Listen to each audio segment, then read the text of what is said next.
Hi everyone, Tony Tonkin here from Child Protection Party. Glad that you could be with me today. I just wanted to have a chat about an issue which rose on Four Corners tonight, and it is one that's concerned me for some time. Certainly concerns the Child Protection Party, and that is the homelessness and the impact that has on families, and particularly how it puts families at risk of losing their kids. I, for a number of years now, have noticed that many families have had their children removed from them, not necessarily because of domestic violence or drug use or because of mental health issues, but because of homelessness. And we must remember also that homelessness sometimes comes about because of the breakup of relationships and domestic violence and maybe some drug use.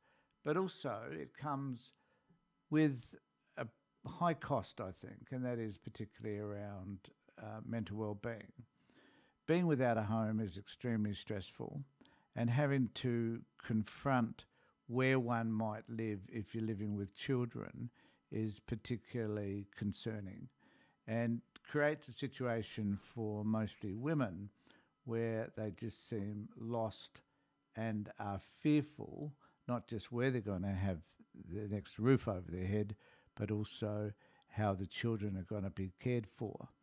And there was a snippet I've taken out of the Four Corners program, which I want you to look at, because in this situation, the woman has been working. She works 6 days a week. She is keen on looking after her kids. There don't appear to be. She didn't talk about any other issues at all, except she had to get out of her house because whoever owned their previous place of residence, decided that they wanted to do some renovations. As a result, they had to leave, then try and find another place. And she mentioned in this report on Four Corners that she'd, over the last 5 weeks, contacted about 10 residential or real estate agents and wasn't able to find or locate a place for her and her son. But this is what she has to say about seeking a residential property, and just note what she also has to say about her fears. How is that as a mum? It's scary to not know what's going to happen the next day. So where are you sleeping now? I've paid for my own accommodation out at the caravan park. It's the cheapest place I could get. A cabin? Yeah, it's a cabin, small cabin. That's, $110 a night, and that's the cheapest in town. So Jessica can't afford to keep paying close to $800 a week for a cabin. If you don't get a place over the next few days, what happens to you and your son? Well, essentially, he'll go with my sister over night time. I'm either, if it's possible, in the back of her car, but if not, I've got a tent and a swag that provided by Pete's Place to sleep in, which that's scary.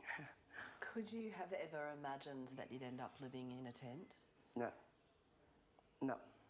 The scary thing is that I don't want to lose my boy. A simple thing of not being able to house my son there could be that incident like that he could be, I could lose my son. And that's not fair when I've raised him solely, and to work so hard and to get so far and to have everything gone from underneath you, I could not bear lose him.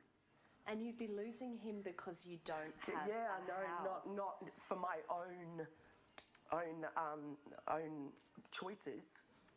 Not because That's you're right. a bad mum. No, it's because I solely couldn't. There is no housing.